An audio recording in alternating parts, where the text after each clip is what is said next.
అందరికీ నమస్కారం అండి. బ్యాంక్ ఆన్లైన్ ఆక్షన్లో ప్రాపర్టీస్ ఎలా కొనాలి అనే వీడియోకి వచ్చిన రెస్పాన్స్కి కృతజ్ఞతలు.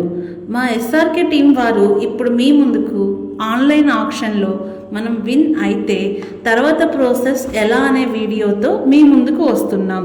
మనము బ్యాంక్ ఆక్షన్లో పార్టిసిపేట్ చేయడానికి 10% ఈఎండి పే చేసి ఆన్లైన్లో పాల్గొని విన్ అయితే 25% బ్యాంక్ వారికి పే చేసి సేల్ కన్ఫర్మేషన్ తీసుకోవాలి.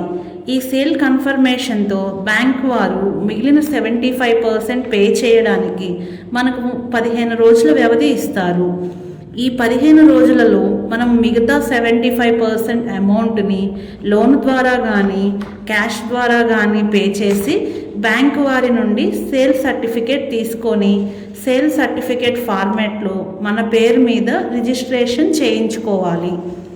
మా ఎస్ఆర్కే టీం నుండి బిడ్డర్స్కి ముఖ్య గమనిక ఏమిటంటే, మీరు పర్చేస్ చేసిన ప్రాపర్టీ యొక్క డాక్యుమెంట్ వాల్యూ, గవర్నమెంట్ వాల్యూ మరియు ఆప్షన్ వాల్యూల్లో ఎక్కువ ఉన్న అమౌంట్కి చలానా పే చేయాలి.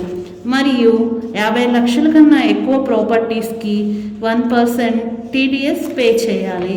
మరియు ప్రీవియస్ బాకీ ఉన్న ప్రాపర్టీ ట్యాక్స్, కరెంట్ బిల్లులు, అపార్ట్మెంట్ మెయింటెనెన్స్ డ్యూస్ మీరే పే చేసుకోవాలి.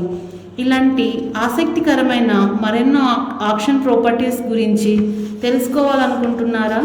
అయితే వెంటనే మా సోషల్ మీడియా అకౌంట్స్ని ఫాలో అయ్యి మమ్మల్ని సంప్రదించండి.